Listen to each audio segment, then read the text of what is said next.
filho, pela obediência dele, Pai. Obrigado pelo sim dele, Pai, para esse dia, por ter, ó Pai, tirado tempo, Pai, gastado tempo na Tua presença para trazer uma palavra para nós. Por isso nós te louvamos, ó Pai, e abençoamos ele no nome do Senhor Jesus Cristo. Nós sabemos que enquanto ele está servindo o Senhor, Pai, o Senhor está cuidando de todas as necessidades dele. Por isso nós te agradecemos, não somente por ele, mas pela família dele, pela casa dele. E juntos, ó Pai, como igreja, nós queremos abençoar a vida do pastor Jadir. E pedimos, Espírito Santo, que o Senhor o conduza neste momento da palavra. Que tudo o que ele disser seja debaixo da sua direção e debaixo da sua instrução. Por isso nós oramos e te agradecemos no nome de Jesus.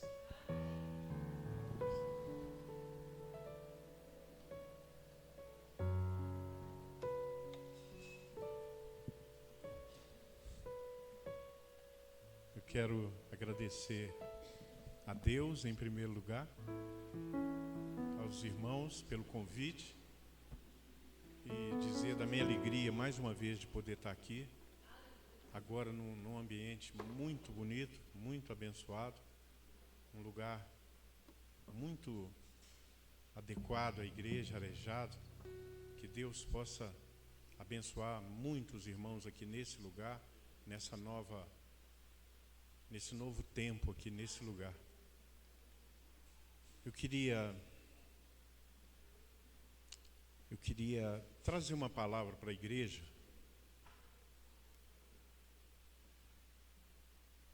Thompson. Estou respondendo uma pergunta dele lá. Thompson, a minha versão.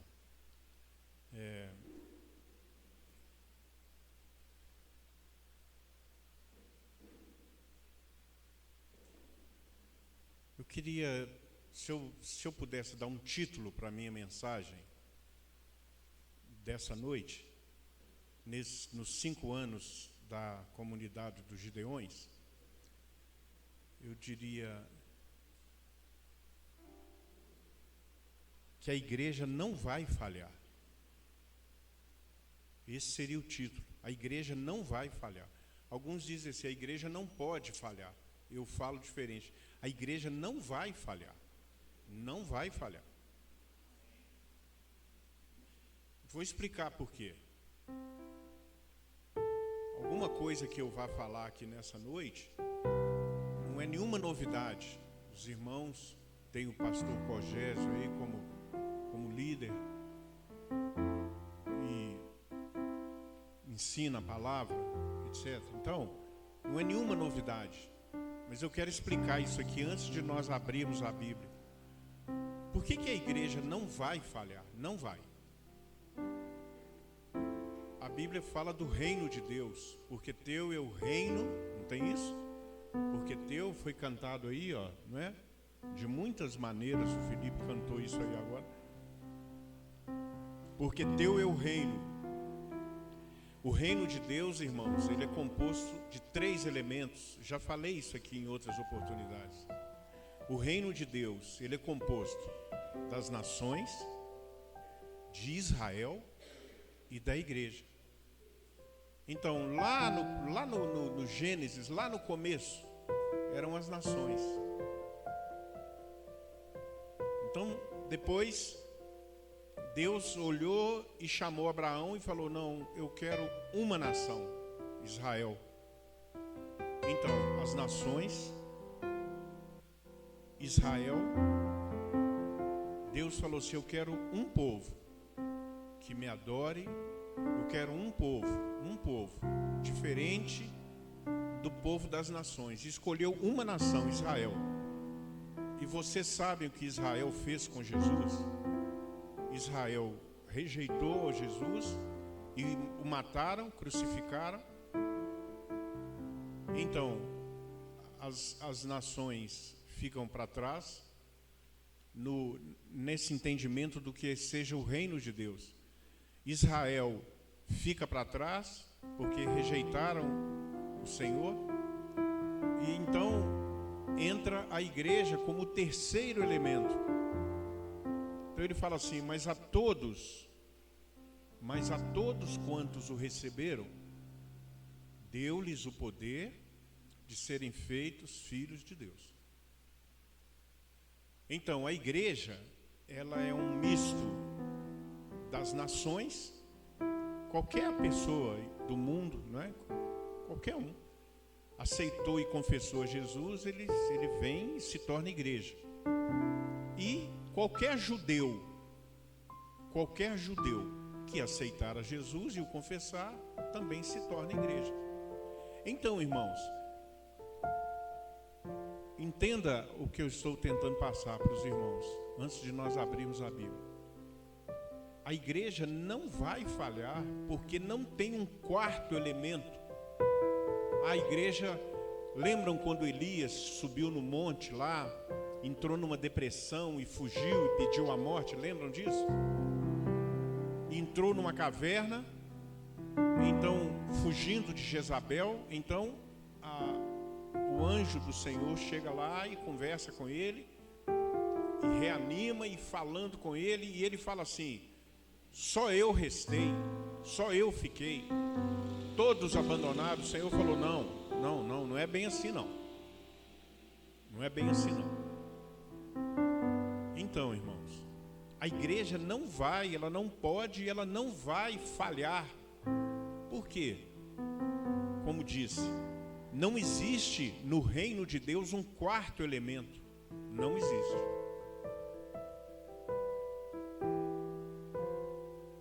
As nações, Israel e a igreja. Irmãos, de qualquer maneira a igreja vai prevalecer. De qualquer maneira, rindo, chorando, fazendo festa, sendo provada, de qualquer maneira a igreja vai prevalecer. Sabe? Nós vivemos um tempo, Jesus falou isso lá no livro, no Evangelho de Mateus, capítulo 24, lá pelo verso 11, parece. No sermão profético, ele fala assim: naquele tempo, ele está falando lá atrás, né? Ele fala assim: naquele tempo, e por se multiplicar a iniquidade, o amor de quase todos esfriará. Nós estamos vivendo esse tempo. Nós estamos vivendo esse tempo. O amor de muitos se esfriando. A igreja passando por uma fase muito delicada de esfriamento. Então eu quero que você abra sua Bíblia no livro de Atos, capítulo 10. Dito isso, essas primeiras palavras,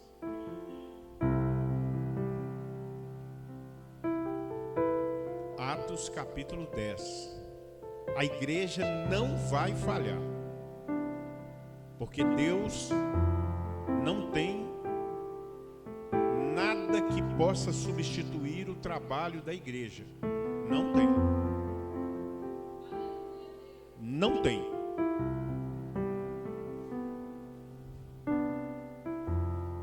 Vocês ouviram o que eu falei? Deus não tem nada e nem ninguém que possa substituir na terra o trabalho que foi dado à igreja. Não tem. E aqui estamos no capítulo 10 do livro de Atos.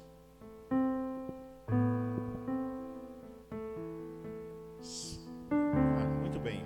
Encontrem aí para a gente acompanhar, que é interessante isso aqui. Acharam aí? A maioria achou? Tá lá, ó. Melhor ainda. Podem ficar sentados do meu jeito. Vamos falando, explicando. Havia um homem em Cesareia cujo nome era Cornélio, centurião do regime militar chamado italiano. Era um militar italiano. Verso 2. Esse homem era piedoso e temente a Deus com toda a sua casa. Não era judeu. Isso. E ele dava muitas esmolas ao povo e continuamente orava a Deus. 3. Por volta da hora nona, a hora nona é 3 horas da tarde, do dia, viu claramente numa visão um anjo de Deus, que se dirigia para ele e lhe dizia: Cornélio. Chamou o homem lá. Fitando nele os olhos e atemorizado, Cornélio perguntou: o que é, Senhor? O anjo lhe respondeu: tuas orações e esmolas têm subido como memorial diante de Deus. Então envie agora homens a Jope e manda buscar a Simão. O Simão é o Pedro, olha lá, também chamado Pedro. Ele estava na casa de um outro Simão. Ele está hospedado com um certo Simão, curtidor de peles, cuja casa fica à beira-mar. E ele te dirá, olha o final, ele te dirá o que você deve fazer. Entenderam aqui, irmãos, o que está acontecendo? Um homem, um militar romano que estava lá, né? Cesareia, e ele era um homem bom, piedoso, dava esmola, que diz ali, a oferta. Era um homem bom, temente a Deus, embora não fosse judeu. Pois bem, na hora nona, Max, às 3 horas da tarde, ele tem uma visão e vê um anjo. Agora eu pergunto para os irmãos, por que o anjo não falou com ele tudo aquilo que Pedro depois é que veio e falou com ele? Por que o anjo não falou? Porque o trabalho da igreja não será feito pelos anjos. Os anjos adoram a Deus também. Os anjos também adoram a Deus. Mas esse louvor aqui, esse louvor dos irmãos, esse louvor da igreja abençoada, isso é papel primeiramente da igreja. O evangelismo, a pregação do evangelho, irmãos, não será jamais papel dos anjos. Ele falou assim, e agora? Ele ficou assim sem saber o que é, Senhor, o que é, o que o Senhor tem para falar? O anjo falou assim, você tem que ir lá mandar chamar o Pedro. Você tem que ir lá buscar o Pedro. Ele é que vai te falar o que você precisa fazer. E ficou o anjo ali, assim, meio, sabe? Ficou o anjo ali, eu não posso fazer nada. Desculpa, Cornélio. Eu não posso te ajudar, eu não posso te ensinar, eu não posso fazer nada. Tem que mandar buscá-lo. Irmãos, a figura de Pedro aqui, nesse contexto, é a figura da igreja. Porque vocês se lembram que um dia Jesus entregou uma chave na mão de Pedro. Alguns falam que ele é que é o porteiro do céu. Conversa fiada, não tem nada disso. Quando morrer, ele que vai abrir a porta, não tem um negócio desse? Não é nada disso. A chave que foi dada a Pedro é uma autoridade que foi dada à igreja. E ele falou assim, o que a igreja ligar na terra, também é ligado no céu. Não é o contrário, primeiro no céu, depois na terra. Não, Pedro, digo, igreja, eu concedo a vocês uma autoridade. Pastor Corgésio, essa autoridade, olha o que eu estou falando. Essa autoridade está sendo dada ao ministério, aos gideões, nesta região do confisco. Esta chave, essa autoridade. O confisco precisa da comunidade dos gideões. Vocês falam amém ou não?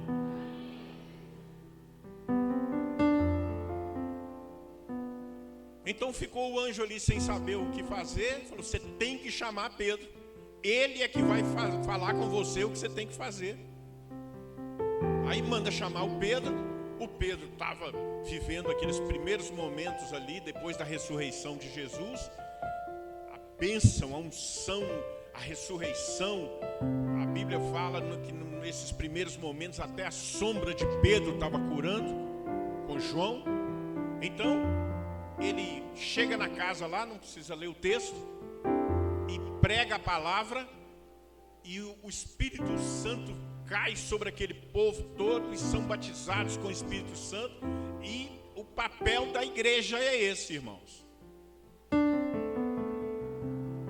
Então, a igreja não pode, não vai falhar. Então, naquelas horas que você estiver muito desanimado e Igreja, naqueles momentos que você estiver caído, sem força, sabe? Não precisa se preocupar, porque o Espírito Santo vai chegar aí onde você está, no seu desânimo, na sua fraqueza, na sua falta de comunhão, e o Espírito Santo vai trabalhar e vai fazer de maneira com que você não morra, entenda. O Espírito Santo vai trabalhar para que você se aqueça, que você se levante, porque, digo mais uma vez, a igreja não vai fracassar.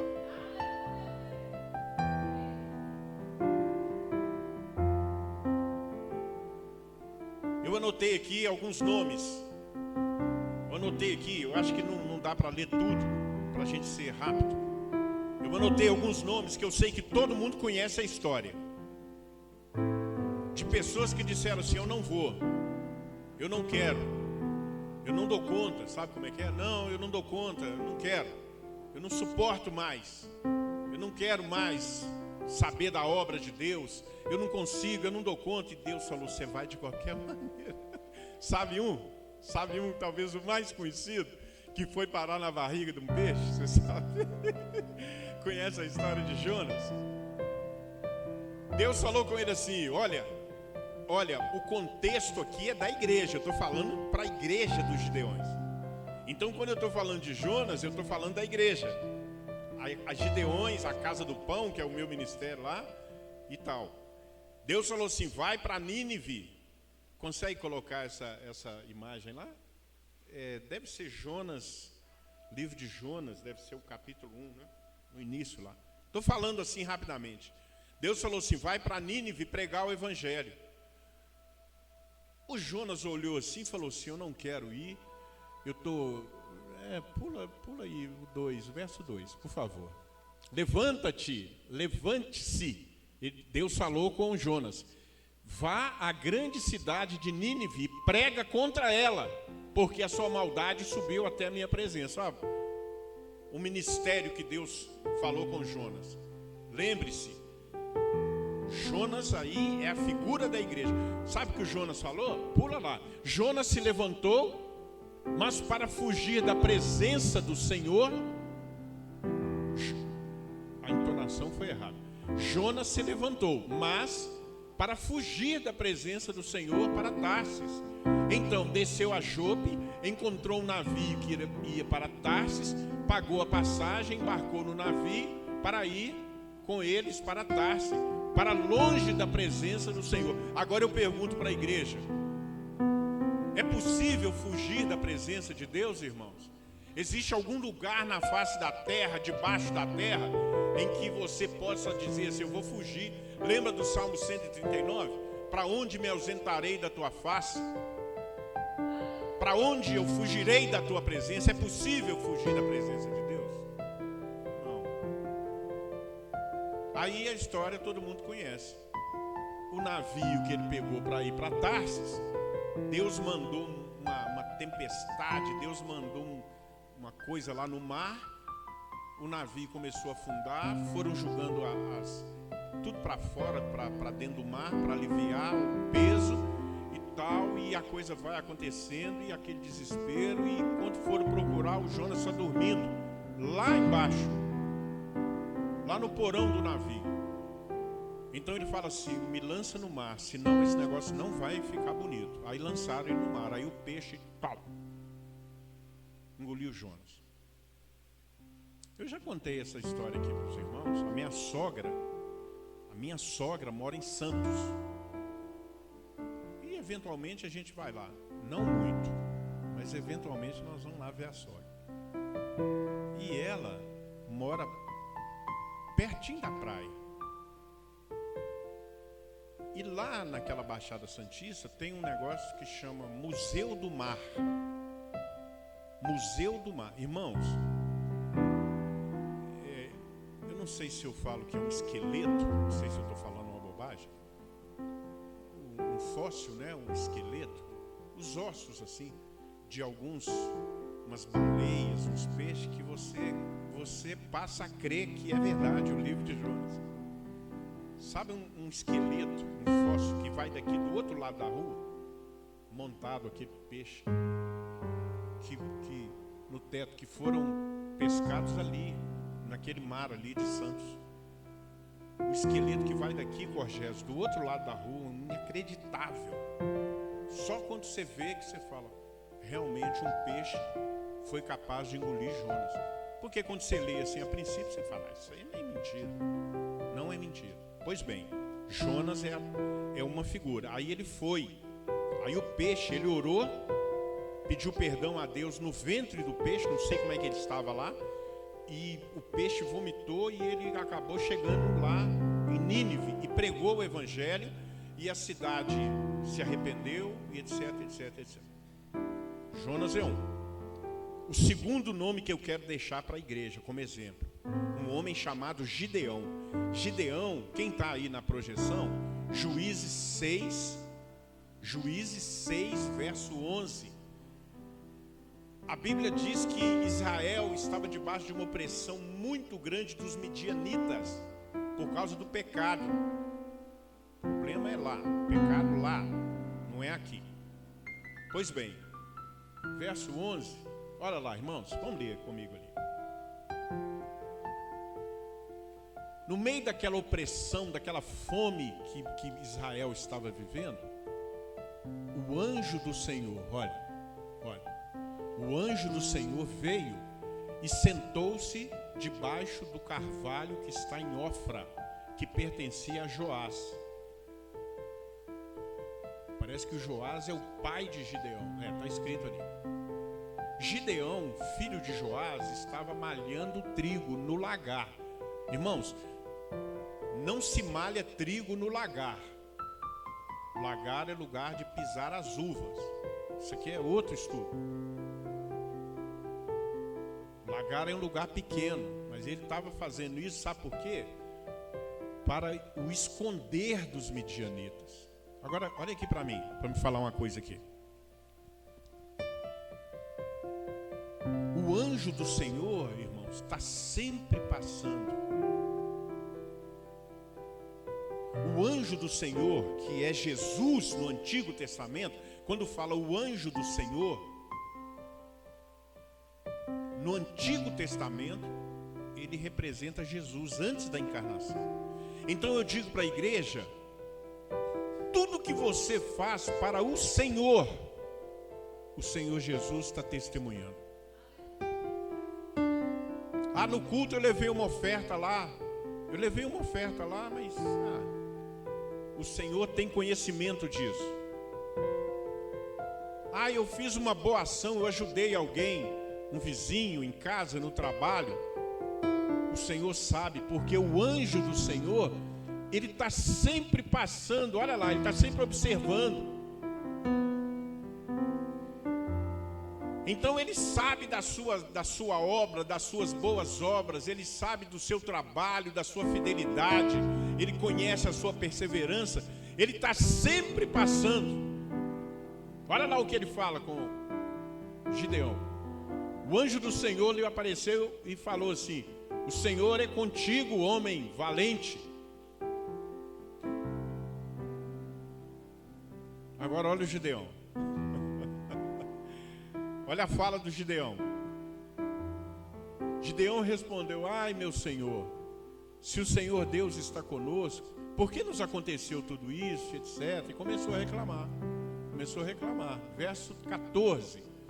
Começou a reclamar, falou: eu não vou. Então o Senhor se virou para Gideão e o Senhor está insistindo com ele, irmãos. Veja bem, vai nessa tua força que você tem e livra Israel das mãos dos midianitas. Irmãos, eu estou falando essa palavra para a igreja.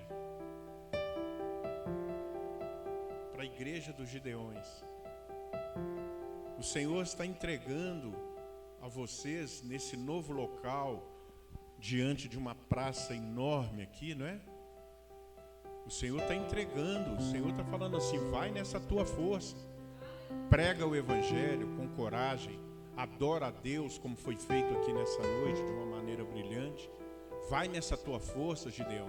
E o Gideão está reclamando: não, eu sou pequeno, eu sou pobre. Pula lá, por favor. Verso 15, olha a fala do Gideão. No verso 15, Gideão respondeu: ah, meu senhor, como é que eu livrarei Israel? A minha família é a mais pobre em Manassés, e eu sou o menor na casa do meu pai. Olha o Gideão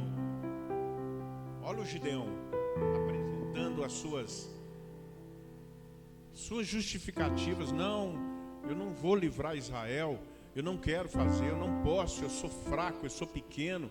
O Senhor está falando com ele, depois ele vai falar de novo no verso 16, vai nessa tua força, você vai. E quando eu estou dizendo isso, irmãos, eu estou voltando no que eu já disse, a igreja não vai fracassar, Gideão também é a figura nesse contexto aqui da igreja, mas o Senhor disse: já que eu estou ao seu lado, você derrotará os midianitas como se fosse a um só homem. Estão vendo, irmãos? A mensagem que eu quero deixar para a igreja é essa. A igreja não é que ela não pode falhar, a igreja na terra não vai falhar. Ah, mas tem muitos caindo, tem muitos pastores dando mau testemunho, tem muito pecado, tem muita coisa errada. Sim, tem. Mas assim como Deus falou com Elias, tem 7.000 iguais a você que não dobraram os joelhos a Baal, a Jezabel, aquela turma lá. Entenderam, irmãos? E eu queria falar então sobre o último exemplo que eu quero dar. O último exemplo, sabe quem é? Moisés. Moisés foi igual ao Gideão. Quando Deus chamou Moisés e falou assim: você vai livrar o povo. Irmãos, o povo de Israel ficou mais de 400 anos escravo no Egito. Em Israel, 40 anos é número de uma geração. Então isso quer dizer que Israel ficou mais de 10 gerações escravo no Egito. Aí Deus olhou para aquilo e falou assim: eu vou chamar um homem, Moisés, e esse homem vai livrar Israel das mãos do faraó e do Egito. Pois bem, então, num certo dia lá, passada aquela primeira parte, Moisés está apacentando o gado do sogro dele.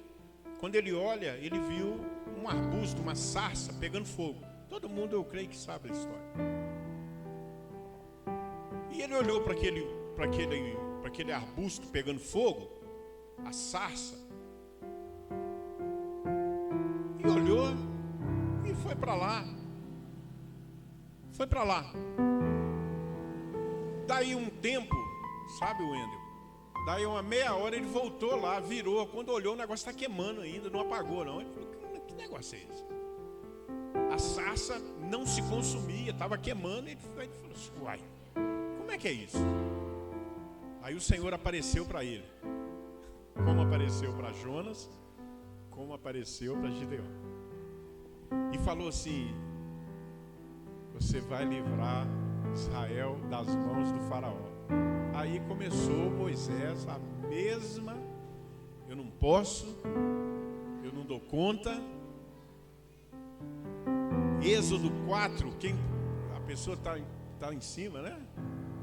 Põe lá, Êxodo 4, verso 14.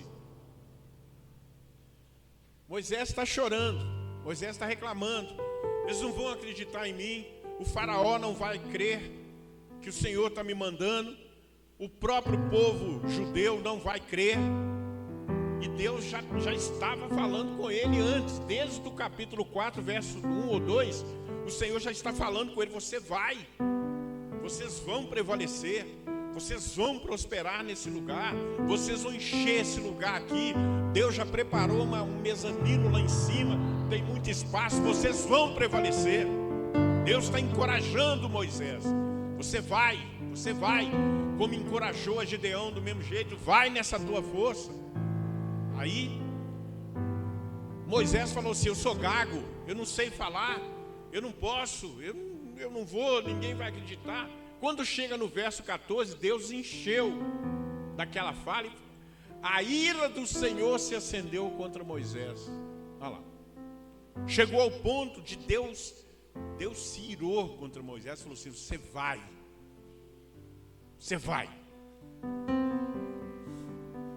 Voltando no início. A igreja não vai fracassar. Não vai fracassar. A comunidade dos Gideões não vai fracassar nesse lugar. Não vai.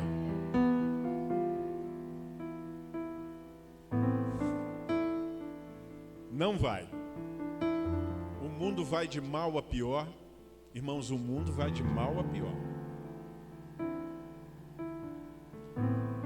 Existe, Corgés, um vazio na alma do ser humano.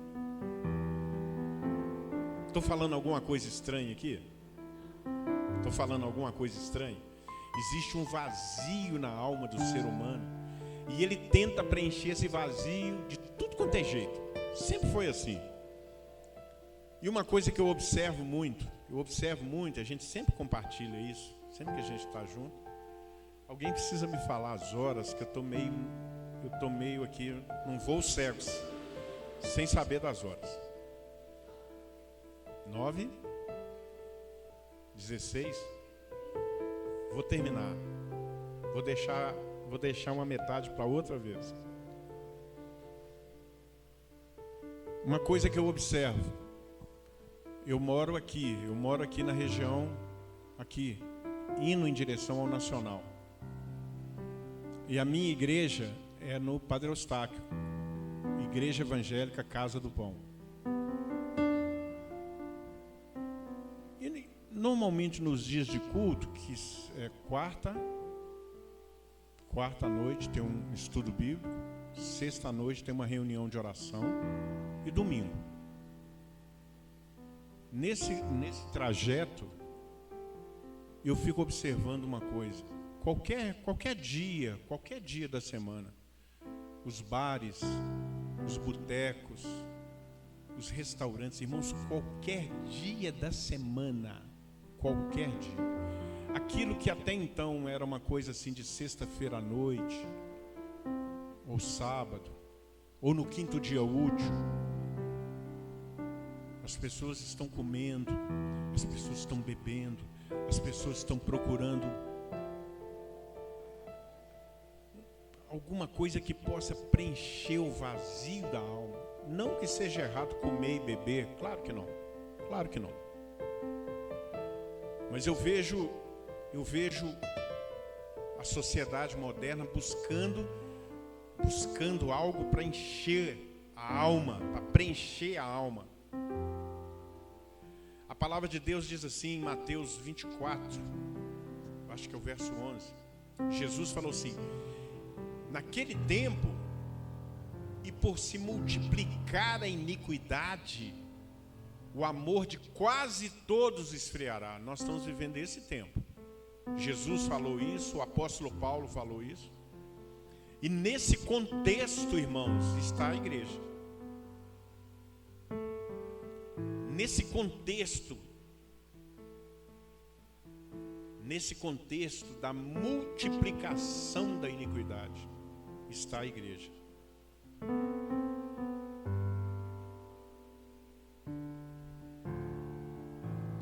Para me terminar, eu quero que você abra sua Bíblia ou que projete ali, por favor. João capítulo 15, verso 5, por favor. E depois nós vamos ler 2 versículos em Gênesis e eu vou concluir.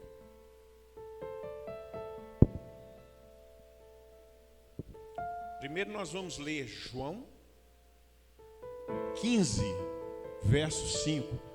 Olha o que diz a última parte do versículo. É Jesus que está falando.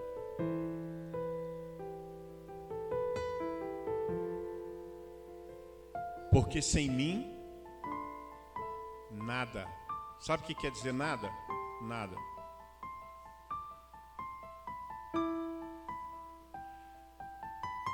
No caso lá do mundo, sabe como é que é, Daniel? O mundo dá o seu jeito. O O mundo, do jeito que der, eu vou me resolver aqui.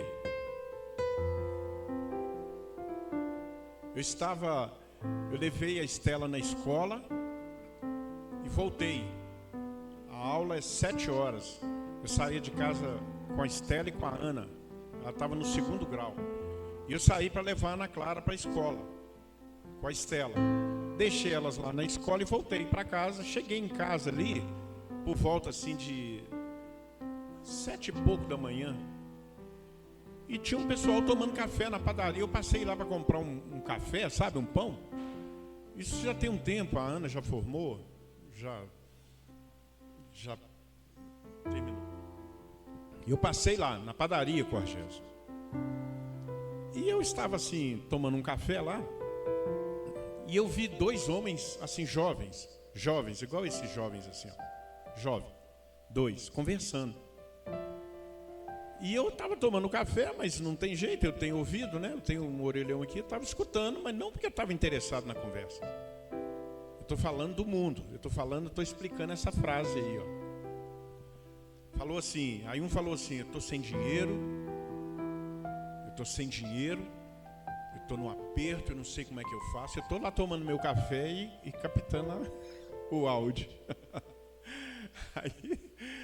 Aí, Vinícius, sabe o que um falou com o outro? Falou assim, sabe o que você faz? Arranja um cano. Ele falou cano, você sabe o que é um cano, né?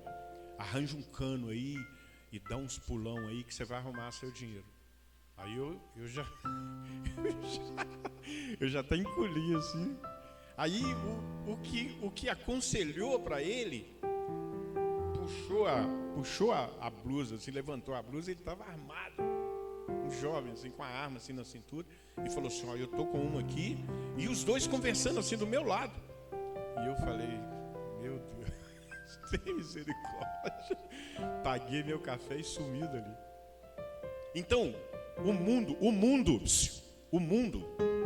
dá o seu jeito. Estou usando um exemplo pobre aqui para você entender. O mundo dá o seu jeito aí. Agora, para a igreja, como é que é com a igreja?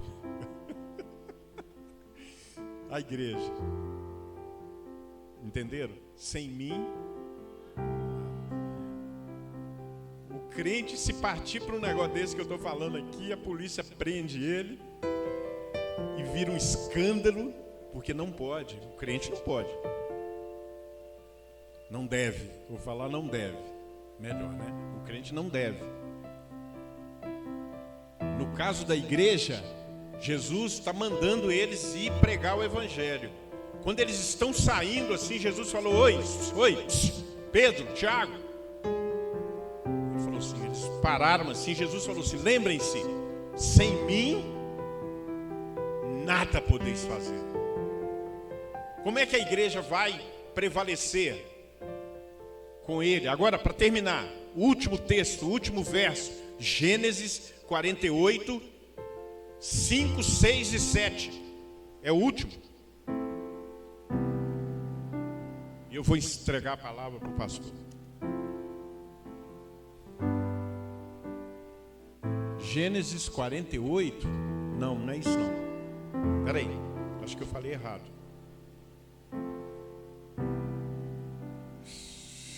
Calma, um minuto. Jacó está abençoando os seus filhos. Gênesis 49. Desculpa. 5. Aí. Olha aqui para mim que isso aqui é muito importante. É o final. Depois, se houver oportunidade, eu falo a segunda parte. Presta atenção.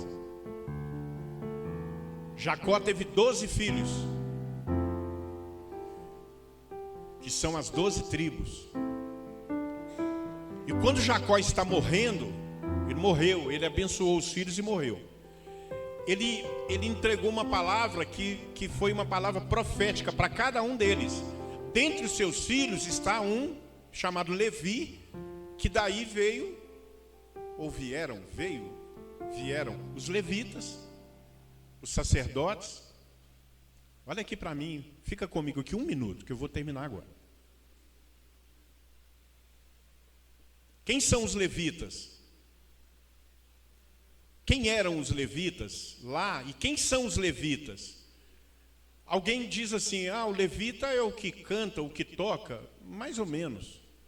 O levita, assim, a função principal era transportar, montar e desmontar o tabernáculo. Mas a Bíblia fala muitas vezes que os cantores levitas, tudo bem.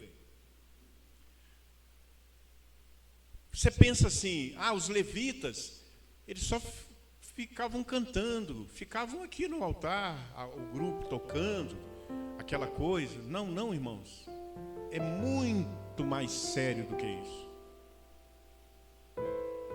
Presta atenção aqui, irmãos, estou falando talvez a coisa mais importante de tudo que eu já falei. Quando nós falamos dos levitas, olha aqui para mim. A gente tem uma primeira ideia que está relacionado só à música, os cantores, os levitas. Olha o que a Bíblia está dizendo dos levitas, que também nesse contexto, Daniel, é a figura da igreja, porque são os levitas que servem. Está falando de música? Olha o caráter daquele que é levita, irmãos. Ele está colocando os dois, mas eu estou falando só de Levi e dos levitas. Ele pôs o Simeão junto. Ele está dizendo, Simeão e Levi são irmãos. As suas espadas são instrumentos de violência. Mas peraí, pastor. Que violência? Não confunde? Eu vou explicar.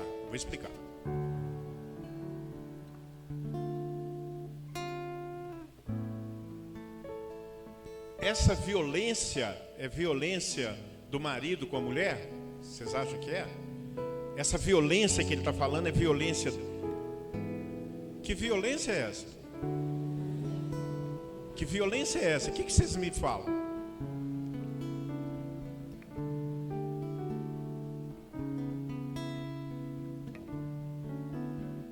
Simeão e Levi são irmãos. As suas espadas são instrumentos de violência. Irmãos, o caráter mais forte espiritualmente é do levita. É daquele que foi chamado por Deus. É do Gideão. Quando o Senhor fala assim, vai nessa tua força. Eu não posso, eu sou fraco, eu não dou conta. Ele falou, vai nessa tua força. A violência, o caráter, as espadas não são espadas físicas para guerrear, para bater, para matar, não. É tudo uma linguagem espiritual. É no mundo espiritual. Sabe, meu irmão, sabe quando o diabo está se levantando, os demônios estão querendo agir, e o levita, e eu digo a igreja, né, os levitas, os que são chamados, os que têm um chamado ministerial, os que o Senhor escolheu e separou, eles se levantam nesta violência espiritual. É isso que está dizendo. Então, as suas espadas são instrumentos de violência. Verso 6.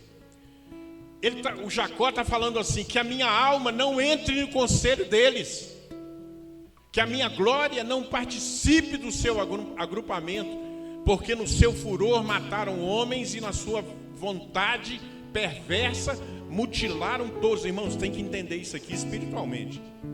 É tudo uma linguagem espiritual. Sabe qual é a violência? A violência é assim, irmãos. Qualquer um, está chovendo. Não vou na igreja. Está vendo onde é que se manifesta a violência?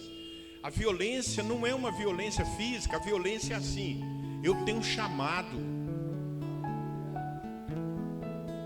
Eu sou um levita, o Senhor me escolheu. Então, se eu for a pé, se eu for molhado, eu tenho um compromisso com Deus. É essa que é a violência, que a igreja não pode abrir mão dela, que é o caráter do Levi e dos levitas. Assim nós vamos prevalecer aqui no confisco.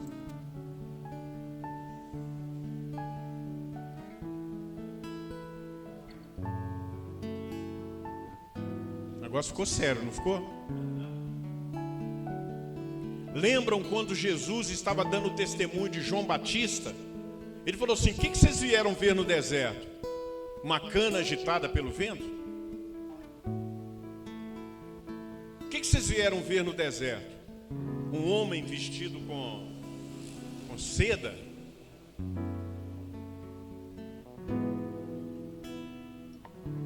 Então eu quero ler ainda o último lá, o 7, ainda tem uma mensagem no 7. Não precisa ler isso aí não. Vamos ficar de pé. A igreja não vai fracassar. Não vai.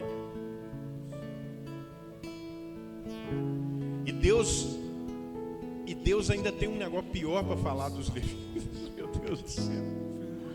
O que eu estou falando aqui? Os levitas não tinham herança em Israel. Não tem herança. Todas as tribos tiveram a sua herança. Mas os levitas, a tribo de Levi, não tinha herança. Falou assim: a sua herança é o Senhor. Por isso é que ele falou lá: sem mim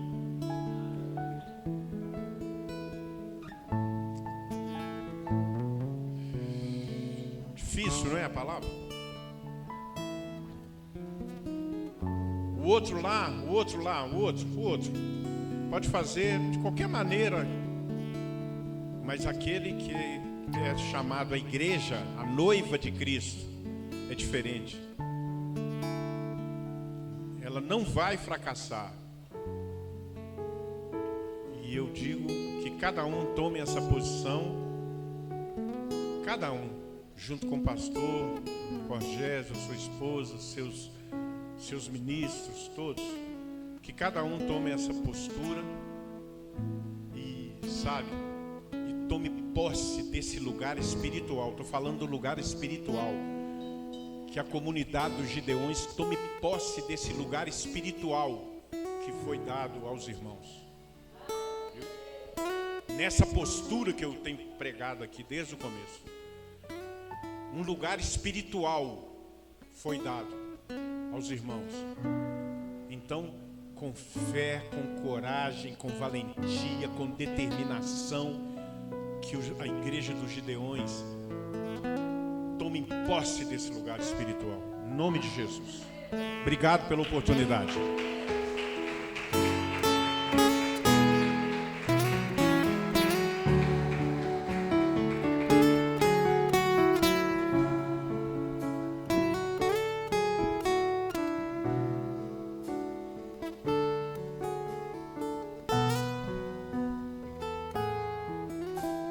Aleluia. Glória a Deus, irmãos. Palavra abençoada. Eu quero deixar aqui alguns avisos. Amanhã nós estaremos fazendo aqui o nosso fechamento da nossa festa. Quero convidar você a estar aqui conosco nesse momento de selarmos aqui esses 3 dias onde Deus tem falado ao nosso coração. A Bíblia nos ensina: aquele que tem ouvidos, ouça o que o Espírito diz à igreja. E eu sei o que Deus está falando ao nosso coração. Eu não posso aqui pregar em cima daquilo que já foi ministrado, mas eu chamo a sua atenção a ouvir a voz de Deus. Amanhã nós estaremos aqui a partir das 19 horas, fechando essa festa em nome do Senhor e com alegria. E como nós não podemos fechar este momento sem adorar o nosso Deus, nós vamos adorar Ele agora, de maneira em que nós vamos ofertar a Ele o nosso dízimo, a nossa oferta. Talvez você já tenha feito isso, mas se não fez, é o momento de você oferecer a Deus o seu melhor.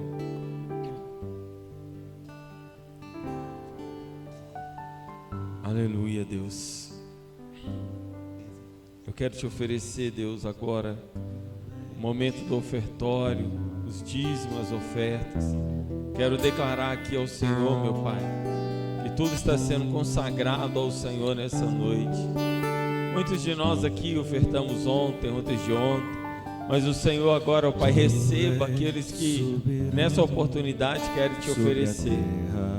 Eu quero, Pai, declarar que toda oferta, que todo dízimo supra as necessidades que o Senhor tem nesta obra.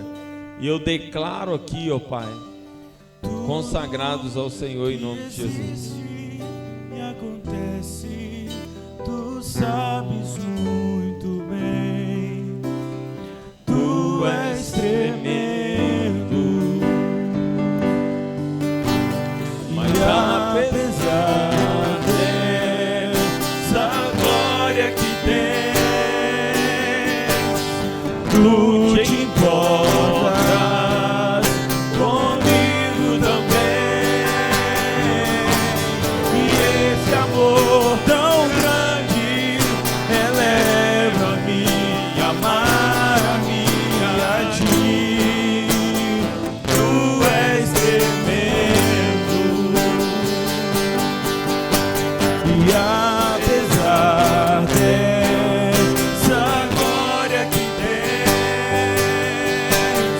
tu te importas comigo também. E esse amor tão grande eleva-me a amar-me a ti. Tu és tremendo. irmãos, quero aqui agradecer a visita dos irmãos que estão aqui pela primeira ou segunda vez. Que Deus abençoe a vida de cada um. Quero agradecer a presença do pastor, que hoje nos deu a graça de ouvir essa palavra. E quero convidar os irmãos. Ali embaixo nós vamos ter um espetinho agora. Vamos lá, abençoe a igreja. Compre lá um espetinho, a cantina lá. Nós estamos aí com um projeto para a salinha das crianças. Isso vai nos ajudar muito nessa obra. E vamos lá, amém, irmãos? E eu quero abençoar a sua vida nessa noite em nome de Jesus, amém? Levanta suas mãos. Grande Deus, eterno Pai, eu quero aqui abençoar a vida de cada um dos irmãos, despedir deles nesse momento, para nós fazermos um momento de comunhão ali. Eu quero declarar ao Senhor a tua vontade, que o Senhor possa nos abençoar aqui em nome de Jesus.